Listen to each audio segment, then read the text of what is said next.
안녕하십니까? 지금부터 우리 삶에서 꼭 기억해야 될 일, 이미 지나간 과거지만 꼭 기억해야 될 일을 여러분과 함께 공유하도록 하겠습니다. 2000년 전 화산재해에 덮였던 범베이는 원래 5만여 명이 살았었다고 얘기합니다. 비세비우스 산이 대폭발이 있기 전 화산재가 조금씩 뿜어져 나오는 며칠 동안 노예와 가난한 사람들은 서둘러 피난을 떠났다. 결국 파묻힌 2천여 명은 귀족들과 돈 많은 상인들이었다.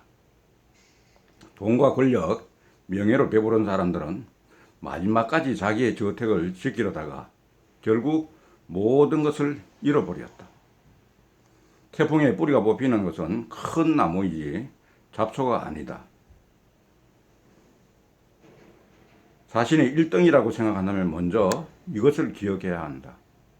우리는 모두 지구별에 놀러온 여행객이라는 것, 이런 사실 말이다.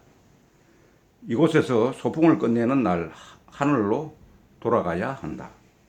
여행이 즐거우려면 세 가지 조건이 맞아야 한다. 여행이 우리가 즐거운 여행이 되려고 하면 세 가지 조건이 맞아야 한다. 이런 교훈을 주고 있습니다. 첫째는 짐이 가벼워야 한다. 둘째는 동행자가 좋아야 한다. 셋째는 돌아갈 집이 있어야 한다. 참으로 귀한 말씀 같습니다. 짐이 가벼워야 하고 동행자가 좋아야 하고, 이런 여행길에 동행자가 마음에 안 맞으면 결국 다툼만 일어나고 괜히 왔다 이런 생각 들지 않겠습니까? 부부도 마찬가지입니다. 동행자도. 그 다음에 돌아갈 집이 있어야 한다. 여행 끝 마치고 난 뒤에 돌아갈 집이 없다. 이것만큼 허무한 일이 어디 있겠습니까? 유황불비를 피해 도망가야 하는데 롯의 아내는 소돔 성에서 누리던 물질 문명을 못 잊어 뒤를 돌아다 보았고, 그 결과 소금 기둥으로 변해 지금도 그 자리에서 있다고 이렇게 우리가 성경에도 이야기하고 있고 실제 그렇게 되어 있습니다. 이 세상 모든 것들은 여기 사는 동안 잠시 빌려 쓰는 것이다는 생각을 가져야 한다. 여행 간 호텔에서의 치약 같은 것이라고 이렇게 얘기합니다. 우리가 죽을 줄 알아야 올바로 살 수 있다. 죽음에 대해 분명히 알고 있는 것이 세 가지가 있는데, 첫째는 사람은 분명히 죽는다는 사실과, 두 번째는 나 혼자서 죽는다는 것, 누가 더불어서 같이 함께 죽으러 갈 수는 없다는 것, 세 번째는 아무것도 죽었을 때 갖고 갈 수 없다는 것. 그래서 우리가 죽었을 때는 진짜 아무것도 가지고 갈 수 없기 때문에 어떻습니까? 노잣돈도 가지고 갈 수 없는 거죠. 그래서 제일 억울한 사람은 돈을 많이 벌어놓고 이렇게 한 사람이 제일 억울하다 그러지 않습니까? 그래서 쓴 것만이 자기 것이다 이렇게 얘기합니다. 남을 위해서 잘 쓰고 또 자기의 건강을 위해서 잘 쓰는 게 매우 도움이 된다 이렇게 얘기할 수 있겠습니다. 우리가 죽을 줄 알아야 되고, 또 죽을 때 우리가 분명히 알고 있어야 될 이 세 가지를 제대로 안다면 이 세상에 우리 삶이 더 인간답고 더 보람있고 더 가치 있는 삶이 될 것이다.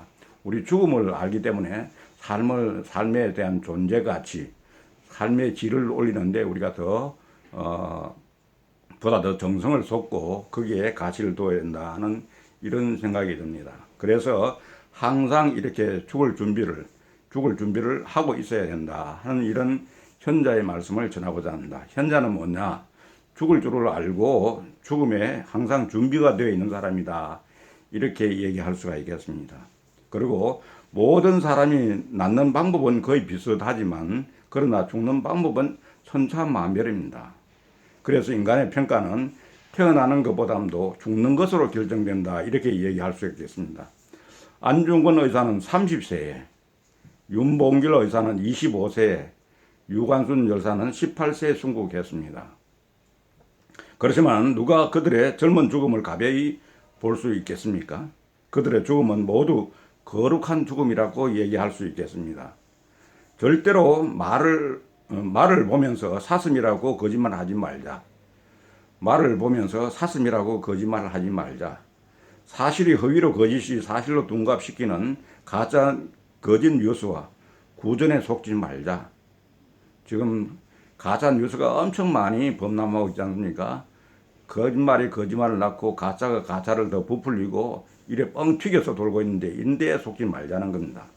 어차피 하나님 앞에 가면은 생각으로 지은 죄까지 다 드러날 텐데 우리가 스스로 속고 속이는 허망한 영역은 이제 그만두자 이렇게 얘기하고 싶습니다. 내가 나 자신에게 이렇게 이런 내용들을 한번 충고를 해보는 것입니다. 이제 스스로 속고 속이는 허망한 영역은 그만두자. 내가 나에게 나 자신에게 충고를 해보는 것입니다.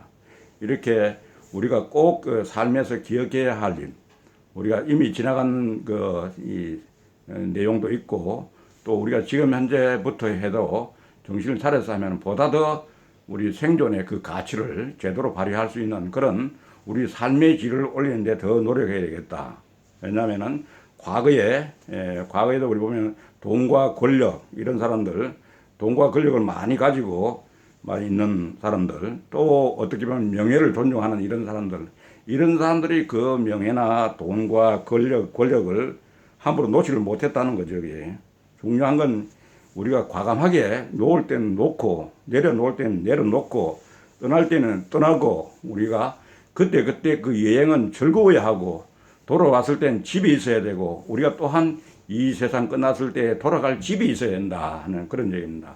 우리의 영원한 집을 위해서 어떻게 보면 지금 현재도 우리 좀 더 건신하고 자기 자신은 물론이고 주위를 돌아보고 이렇게 살아나가는 것들이 지혜로운 삶이 아닌가.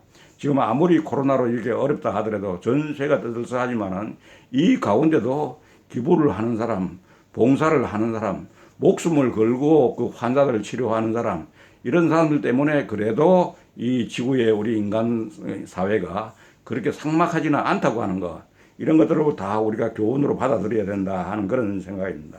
우리가 이 세상 살 때 짐이 너무 무거워도 안 되고 우리가 주위에 있는 사람들과의 어떤 관계가 나빠서도 안 되고 돌아갈 집이 없어도 안 된다. 지금은 나이가 많고 적고 떠나서 우리가 말하면은 영원한 그 집을 향해서 나아가는 여정에 있다. 이래 봤을 때 코로나가 와서 좀 더 일찍이 가는 사람도 있고 잘 견뎌서 이렇게 면역력이 좋아서 좀 더 있다 가는 사람도 있지만 다 돌아갈 우리의 집을 향해서 가야 된다 하는 것들은 다 명확한 그런 일입니다. 그래서 함부로 우리 생을 가볍게 생각할 게 아니라 지금만 생각할 게 아니고 우리 과거를 경험 삼아서 과거를 교훈 삼아서 앞으로 더 좋은 삶의 질을 구성을 하고 나만 볼 게 아니라 남도 주위에 있는 모든 사람들, 환자들, 어려운 사람들 이런 걸 한 번 더 돌아보라고 이렇게 해서 코로나가 있는 거 아닌가, 코로나가 우리를 이렇게 시험하고 있는 거 아닌가 하는 이런 생각을 해봅니다. 아무쪼록 이렇게 어려운 때일수록 우리가 한 번 더 나 자신과 이웃을 돌아보고 이 과거에 꼭 살면서 기억해야 할 일들을 잘 기억해서 두 번 다시는 이런 큰 어떤 실수를 가급적 하지 않는 그런 삶을 사시기를 바랍니다. 아무쪼록 끝까지 경쟁해 주신 여러분께 감사드립니다. 감사합니다.